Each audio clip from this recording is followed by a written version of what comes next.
And I guess we are live now. Let's just wait a little bit. Good morning, everyone. We are recording this, live streaming this from Roast and Brew in the Heights. And we're gonna wait a little bit while people kind of catch up and get on board. We want to say hello to some people, find out where people are from. In the meantime, let's give a little shout out to the sponsors of this breakfast run, which is my boys over at Royal Completion Tools. And I want to say, hey, to all you completion engineers, company man, and consultants out there, are you sick and tired of losing sleep over frac plugs, not getting into depth, not holding pressure, not drilling out properly? Are you? Everyone is.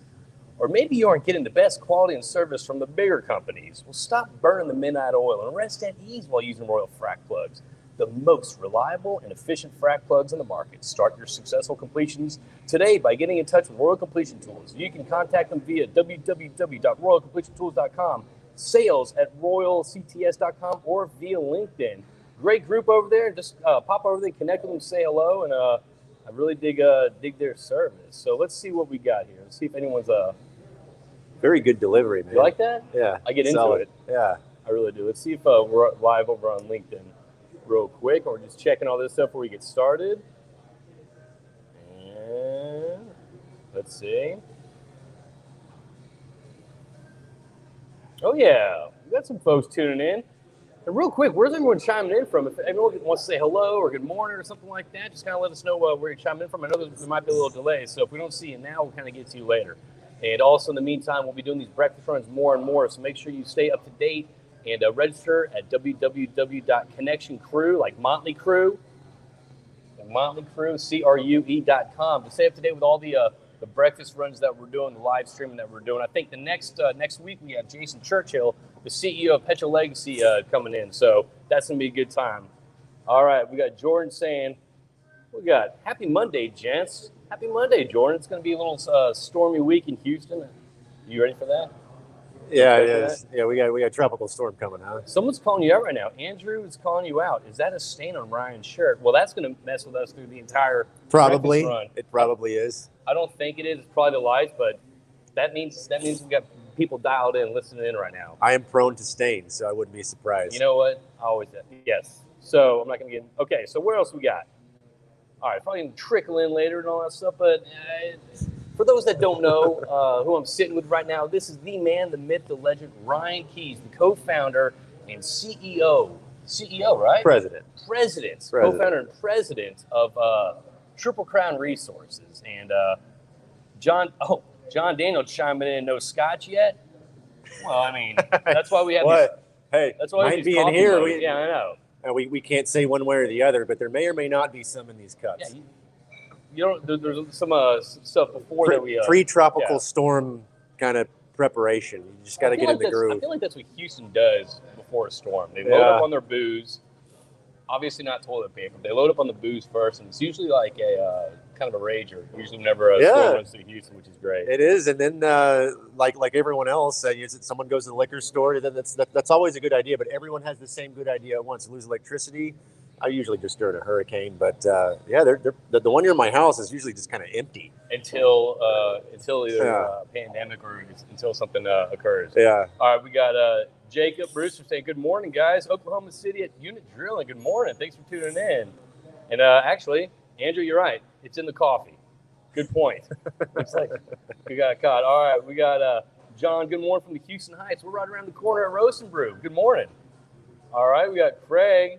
What's going on, Craig? Good morning from the Woodlands, man. It's been a while. I hope all has been well, and the job search has been going good. For those that don't know Craig, geologist, member of SIPES, a great guy that actually met at a SIPES meeting. So connect with him, just kind of say hello. I'm not sure if he's still looking for his next opportunity, but legit guy, and enjoy talking to him. So he'll probably make a great teammate, I'd imagine. So, all right. So I guess this light is really bright. We got our own sun shining in our face. It's kind of harsh, but it's going to keep us awake.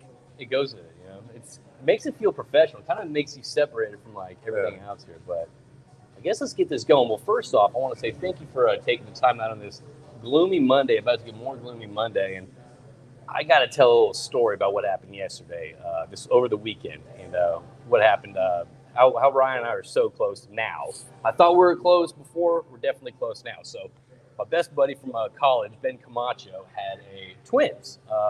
Set of twins. He's 41, having his first set of twins right at that age, okay? You are really telling the story. I'll tell the story. You know what? Why not be yourself? I'm not going to put up this front like I'm not who I am. So I'm going to tell the story. All right? If this isn't a story about connections and making genuine connections, I don't know what is. So anyway, so the twins are like 4 weeks, premature. And so he's kind of sending me updates with them in the NICU and all that stuff. And he sends me a picture of him with doing skin to skin with one of his daughters, who I'm the godfather now of those two children. Of course. So, literally in that situation and figuratively. To the Heights oil and gas mafia, right? I'll take that. Yeah, I've heard that. So he sends me this beautiful picture, doing skin to skin with his daughter, 32 weeks, old, like 3 hours into this world, and I decide to send him something back, and I take a picture of something that we hold near and dear, which is my Xbox controller on my bare chest, okay? And I send it. Well, I thought I sent it to him, but I sent it to this guy. All right, he's traveling back. He's like, oh, okay. I don't know I'm getting these kind of messages. I saw not one, but both of JP's nipples. Well, everyone's got them, Greg. Yeah. Right? Okay. Well, I guess I'm not everyone's special. Got nipples, okay. Okay. But not everyone's seen your nipples. Not everyone's seen my nipples. Okay. I thought you were being pretty, maybe overly generous with your nipple pics. I don't send many nipple pics out. When I do, I want to make sure it counts. So I accidentally mistexted this guy the skin to skin with the Xbox controller. But hey, he's like, hey, I do the same, but I'm in the airport right now. Yeah, I mean, it wasn't out of character at all. It's just like that's normal. That's like even without the context, it'd be like, this is fine. It's just JP being JP. He just beautiful. It is beautiful. Connecting. Yeah. Xbox. So anyway, so I wanted to start that story off because honestly, it was one of the funniest stories out there. All right, let's see if anyone kind of commented on that. Any howdy from the energy corner. How are you? And if you're and remember, if it goes on the internet, it's there forever. But if anyone has a nipple story you'd like to share, please do so. We're gonna keep this breakfast run. It sounds like we're gonna have a pretty good time. We've got Jared saying, "JP wore a nice pocket square. Thanks, amigo, buddy." This guy knows about style too. He's always rocking a suit, and I dig that. We met about 3 weeks ago. What? JP, as usual, has outclassed me on the sartorial front. So. But he usually does that. He does that with everyone. Craig is still looking, so everyone who needs a solid geologist and a solid asset to the team, connect with him. I wish there was a laughing emoji. There's not, because these are serious stories that happen, right? These nipple pics are serious stories that I say. Serious stuff, serious business. That's when you know you're in the circle. So let's get this kicked off, man. All right. I've been seeing a lot of stuff about you that I'm really digging. I remember that you came on the Energy Crüe podcast, and you had this. It was before the Doug Permian. Eagleford. Yeah. And like a week before it. Yeah, I remember that. About that, yeah. And you had some great points. And I kind of want to get this kicked off because I've been seeing your stuff more and more on LinkedIn, how you're getting called out to speak, to talk about this ESG obviously is a subject in our industry that's here to stay, whether your feelings are positive or negative, whatever it is. I mean, I think there's no negative feelings towards it. It's more kind of like the force of rebranding that you have to do ESG. We're like, well, we've been doing this, but you made some really good points in our industry. And I kind of feel like you're one of the leaders in our industry with this, how you have successfully, actually, I'm gonna let you get into this.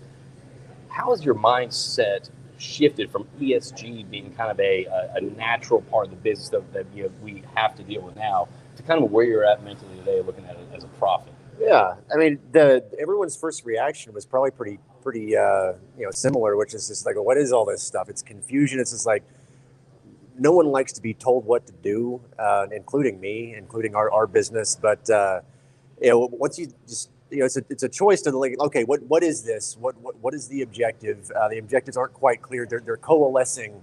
Basically every day. This is incremental. We're figuring out this market as we go, and it's getting. Yeah, it's getting more and more clear. And one of the things that's becoming obvious is that a lot of this stuff is profitable without any sort of carbon tax, without, this isn't necessarily just a compliance thing, a regulatory thing. It is actually a profit center. Do you see a lot of people framing it that way? Or they're starting to frame Starting to, okay. Yes. Okay. Yes. The latest evolution is this responsibly sourced gas market. So, if you get your gas certified, there are a couple of firms that do this, and we're figuring this out kind of as we go. But once this technology is integrated in the certification process, we're going to get a premium. You have responsibly sourced gas, you are going to get a premium for your natural gas. That means no flaring, minimal to negligible methane leaks, and they actually check in a lot of the other operations too. Make sure it's not just the flaring and the methane leaks. It's everything. It's your entire operations. Right. So that's the responsibly sourced gas part, and the methane we can capture and sell.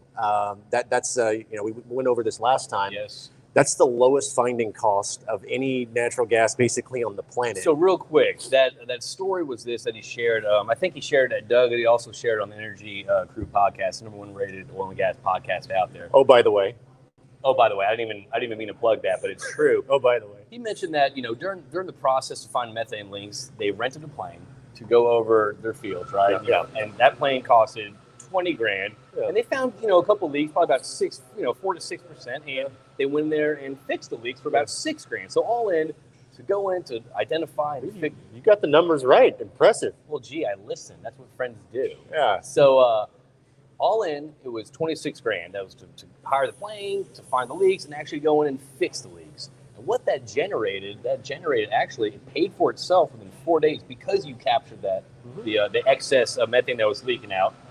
In 4 days, it paid for itself, and after that, it turned profit. So I really thought that was such a cool way to look at it. It's like, fine, look, if we have to do this, let's change our perceptions and make some money.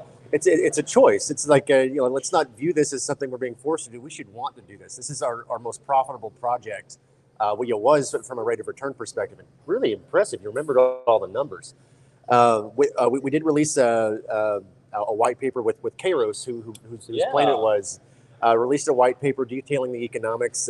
Please get in touch with either of us if you'd like to see that. So have you found that, I guess, when you released that white paper talking about kind of like, have you seen like a huge like pull or like people like wanting to talk to you about that more? Like, so talk about, I guess, the industry's reaction once you started putting that out there. It's curiosity, which is wonderful to see. There actually isn't a whole lot of resistance, at least to this part of the ESG story. It's just like, hey, like we are all leaking more methane than we think. Yep.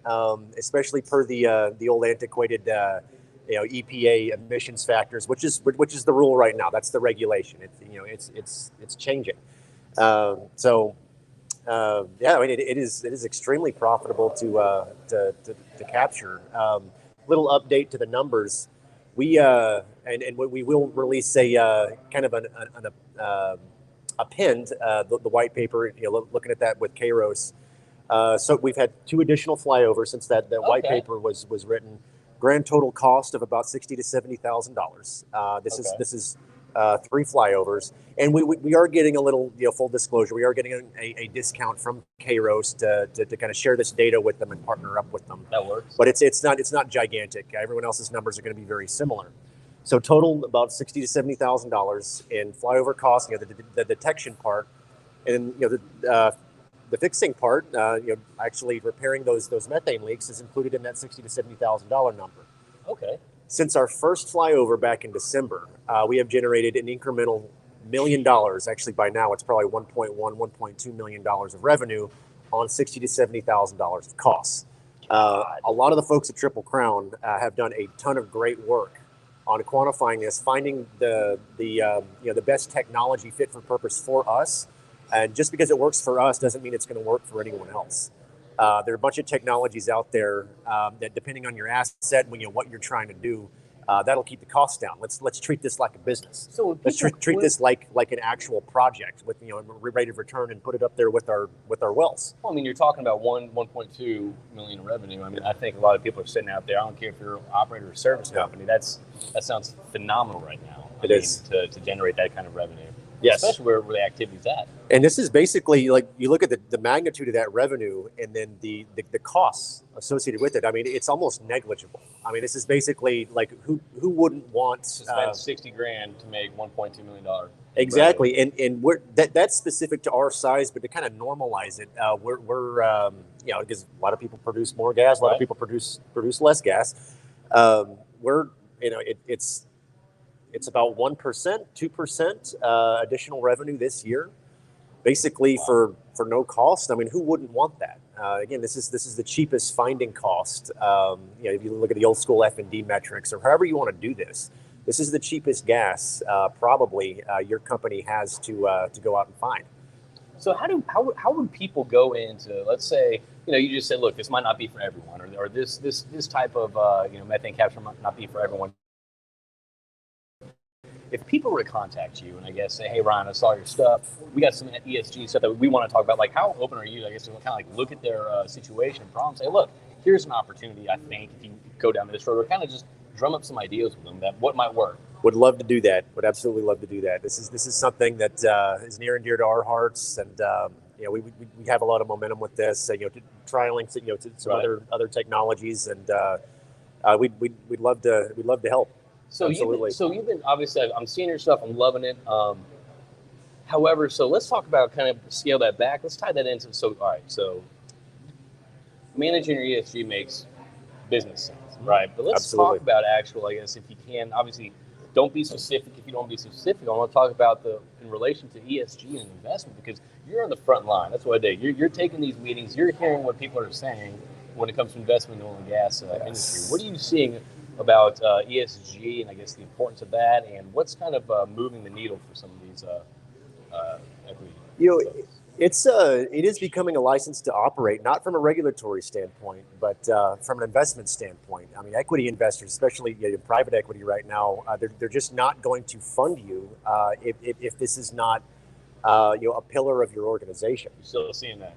Yes, okay, absolutely, and even more so now than normal. And it's not necessarily the ESG, you know, the things we have to do, you know, methane capture and you know, governance. It's correlated. You talk to these investors, it's the companies and the management teams who are really good at ESG are going to give their investors their money back. They're responsible. So they're looking at that almost as a signal. Okay, they're prioritizing these things, you know, corporate responsibility, social responsibility, you know, efficient, you know, responsible operations. They're the ones that are going to pay me back plus some and plus a lot. So that's really the view. It's kind of a correlation. I mean, that's more than half of it. So are you, I guess seeing all this stuff and seeing, I guess, companies evolve and I guess incorporating more ESG, where do you see the tipping point where I guess investments start coming in more of a, I guess, an active frame? They're there, not as much on the equity front. We still see valuations depressed, but you know, as we get better at this, you know, as this news spreads that okay, you know, let's just extrapolate this methane capture and flaring thing across the entire industry. The oil and gas industry can and should be the leader in reduction of greenhouse gas emissions in the planet, and that might not matter to some people listening right now, but it does matter to the investing public. Which that should matter to people listening right now. Yeah, absolutely. So I want to get into other stuff right now, but I mean, we're talking about this. Is there any other, I guess, industry trends that you're seeing that you want to address, or that you're talking about in your circles that you're kind of noticing kind of pop up and pop their head up that you want to talk about? You know, it's kind of a broad question. It is. You know, the valuations are depressed right now, especially when you look at 2022 metrics. Just about all of us out there, oil and gas companies, have a lot of out of the money hedges. We're writing big hedge settlement checks, and that's depressing our free cash flow this year. A lot of those start rolling off at the end of this year. Okay. And if we just keep production flat, which most of the big guys are doing, private guys are growing a little bit, we're going to generate, like even on flat production, we're going to generate a lot more free cash flow. And that really hasn't been baked into the valuations yet. So once the public guys, once the investing public starts seeing that and starts trusting it, we're going to get this multiple expansion. So instead of trading at, a 20% free cash flow yield, maybe trade it at 12, 13% free cash flow yield, higher cash flow multiples, and capital will start pouring back into the space. But again, only if we continue prioritizing, these pillars on the ESG front. They know we're going in the right direction. So generally speaking, the public guys are leading the way there, but it's becoming on the ESG front, more and more privates, and we're private, and we've had a lot of success. That's opened a lot of doors for us, prioritizing ESG and just kind of leading with this. This is why the main reason we're being so open and upfront about it. I love that. I love how you're sharing information in the industry on successes. A lot of times, a lot of companies keep their successes tied whole, especially now when you're fighting for investments, you're fighting for this and that. The fact you are so transparent and actually good stewards and want to have these discussions, I think that's hats off to you and the team over there. Absolutely. And this industry is critical to the planet, and we'd love to share the knowledge we've had, we've gained so far, with this. And this is great advertising for Triple Crown too, because if we want to raise money, it's like, oh yeah, they're the private guys I can invest in. We go see more private capital. These are the private guys we can invest in who are really good at this ESG. But also for the goodwill side of things too. It's like I feel like you're kind of becoming the front of like this privately held operator who wants to get out there and share and be industry advocates and share best practices and how to generate revenue when there's no investments coming, how to spend a little bit and make a lot. I love how you're sharing, and I think our industry should do a better job of this. Sharing best practices and what makes our industry a better industry. And that's how we all win. This industry is critical to the survival of our species, basically, and our way of life. And you wouldn't think so, but I mean that's here or there. We're not getting going that road. We know that road. I want to kind of switch gears because you and I we have really interesting conversations, and I think it's important to talk about it because it's interesting. The more people I talk to, the more people kind of get into this. What is your morning routine? And what I'm saying is, how important is it for you to start your day correctly, and what does that look like? Because a lot of times, get up and grind, rise and grind, hustle. Oh, if I'm not, working, if I'm not grinding and hustling, and I'm feeling, it's like there's all these like fake motivation stuff that's put out there. But in reality, to you, how important is it to you to start your day correctly, and what does that look like? So I used to do this a lot. Is just you wake up from your peaceful sleep. Hopefully it was peaceful, and you immediately look at your phone, and it's just all this stuff and all this like just junk comes back into your head, and you just like get out of bed kind of in this like, oh man, there's just so much stuff to do, so much stuff to worry about. You wake up frazzled. Yes, you're already connected to alerts and whatever it is that really you can hold off to, but you just start your day frazzled like that. Exactly. So the way I get over it, and I think this works for a lot of people, is just go do a little bit of exercise, just a little bit. Get your head right, get your mind and your body kind of in sync, and then I sit down and meditate or pray, whatever it is. It's only 10 or 15 minutes, and just give gratitude and just sort of just be, just experiences like this is all I got to do for 15 minutes is breathe and be myself. Don't check your phone. And be grateful. Just be grateful for the things that you do have. And I mean, it sounds so simple and almost cliche, but it really works. And it's kind of a choice. It's like at the end of that, I'm like, I don't want to choose to carry that baggage with me through the rest of the day, that stuff. And you don't really have to. I mean, you can say, I don't want to feel stressed about that. And the more, it's almost an act of faith. The more you say that to yourself, the more you'll actually believe it and not be stressed about this thing. I couldn't agree more. So when I started Connection Crüe, like I was, first off, 41 years old, starting my own company, no real idea what I was doing, but I knew I had something. It's a lot. I was, the first 2 weeks, I was, spread thin. I was a lot of anxiety, a lot of self-doubt, a lot of fear-based decisions. No, I can't do this. Literally, like, I was losing sleep. I was getting up at 2, 3 o'clock every morning. I couldn't do this, and I wasn't, paying attention to my wife or focused on being a father to my daughter. But literally, I started, and I did this before, but I just kind of, life gets busy and you stop the good practices. Life gets busy and you stop exercising so much, and you stop doing this. Every morning, I'd be getting up at 5 a.m. and literally not looking at my phone.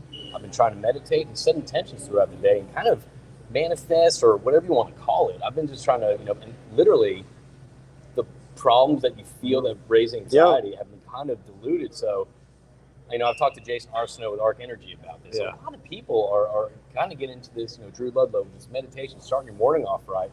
I think that's such a key component to whether you're president of a company, whether you're a salesperson, whether you're procurement, HR, whoever you are, starting your day off right. And I think put intention, put manifestation down. Yeah, I think it helps. Okay. It helps center you. Absolutely. It helps you react to situations. It does, and it becomes, after a while, it's stuff like the first few times it's a little uncomfortable. It's like, how do I do this? But once you get in that groove, and you just do it. Like, no matter how bad you think you're doing, you're helping yourself, and then you get into that groove. It starts becoming a habit. And you start looking forward to it. Yeah. I've actually tried to block off. It depends on the day. Sometimes days are too busy. I got my morning meditation, and then the one in the middle of the workday. Just unplug and plug back in. You just start absorbing all that stress, and that's a release. So I look forward to that. That's a critical part of my day. Again, if I can fit it in. So, a lot of times talking about it too, because our industry is this macho. But like it's stuff like this. I think improves moods, reduces anxiety, helps home lives. So. Yeah, it improves lives of your like, if you're centered and calm and not stressed and without fear, you're going to spread that to your family or your coworkers, and it's just you can be more creative. It's contagious. You can do flybys. Oh, what if we do a flyby and do this? Like you literally start having more creative stuff versus facing problems. So that's kind of what I wanted to plug, to start setting intention, starting your day off correctly. That way, life doesn't come at you too fast. So what else you got for us? We're coming up on 30 minutes, so we're probably going to move to the discussions. If anyone's chiming in right now, what else you got? Well, I mean, a little bit more of this. What do you think? So we were talking like fear earlier, and a lot of this stuff is just fear. That stresses fear of the unknown, fear of what's going to happen, what might happen. What to you? What is the opposite of fear? If it's one word. To me, the opposite of fear is. I mean, you can use this word whatever you want, whether it's spiritual or whether it's Christian or whether it's Muslim, whatever, the faith. The faith side. The opposite of fear to me is faith. And to me, that's really trust in the process. I mean, look, should I be worried about the bills at the end of the month today? Right. Yes. Probably not, because there's stuff I can do today. That's the choice. That's a good choice. Stuff that I can do today, I can choose to do today, that's probably more fun, that I can have more, because I can worry about what's going to happen in 22 days. Yep. And that could stress me out. That could lead me not to be focused having a conversation on a breakfast run. And that breakfast run conversation is junk. It's like, because I'm not listening, I'm not engaged, I'm not focused. So to me, it's really just kind of just like meditating, and you're like, getting excited about life, getting excited about that creative thing and getting it done. I mean, starting connection. I mean, I have all these, I have a great network and all that stuff. I have great customers, I have great friends. But how can that benefit others? Right. And so I started something that kind of like, and I pulled you in on this.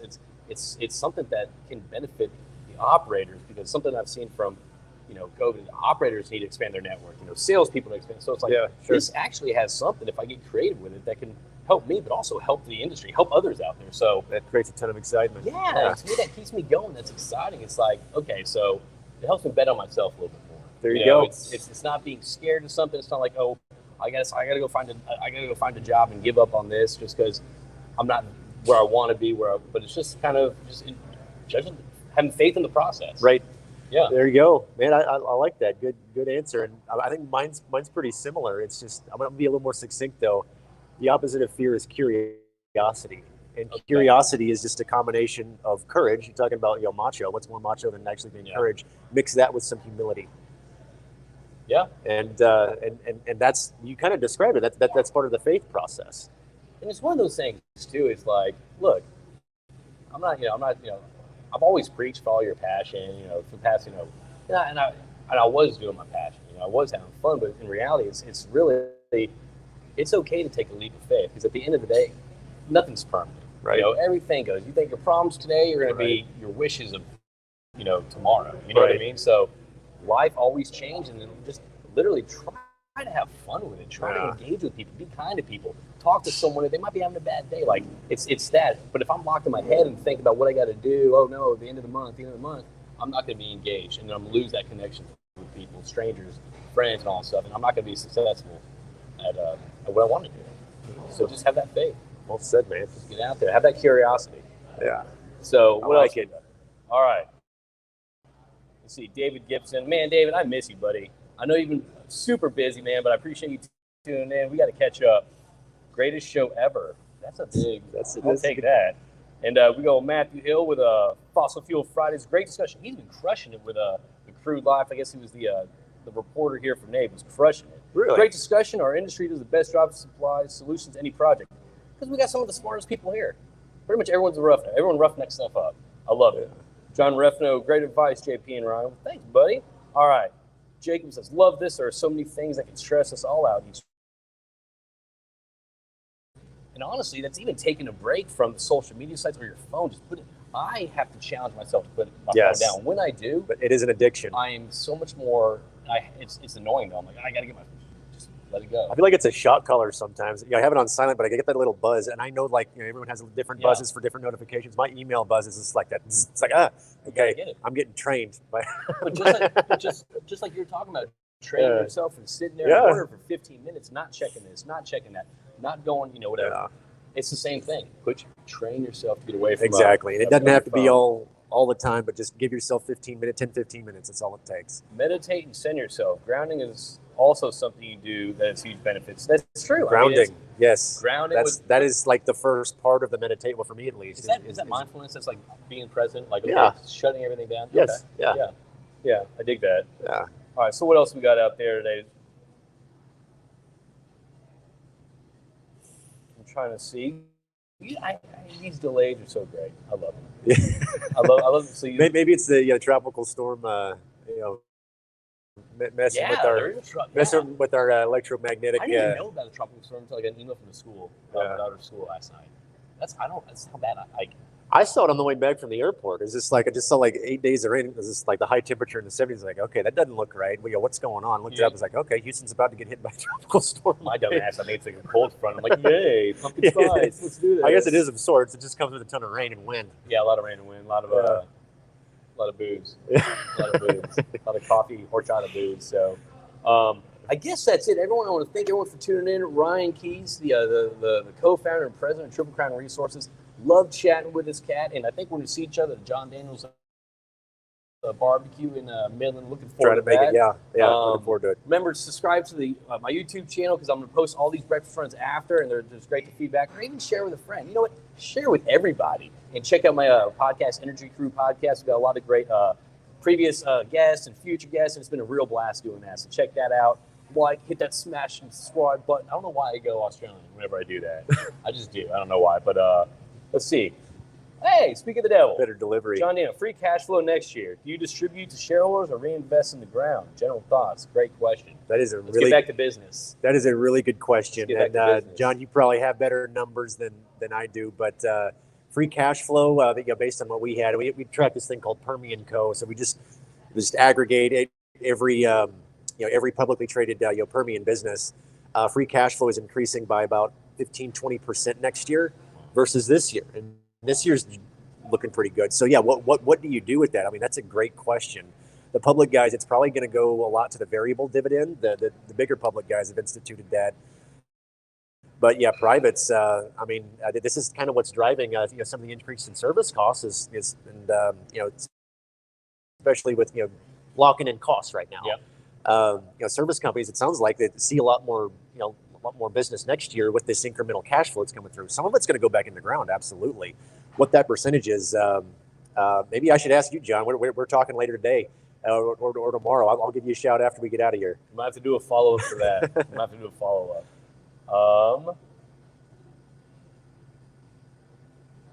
Okay.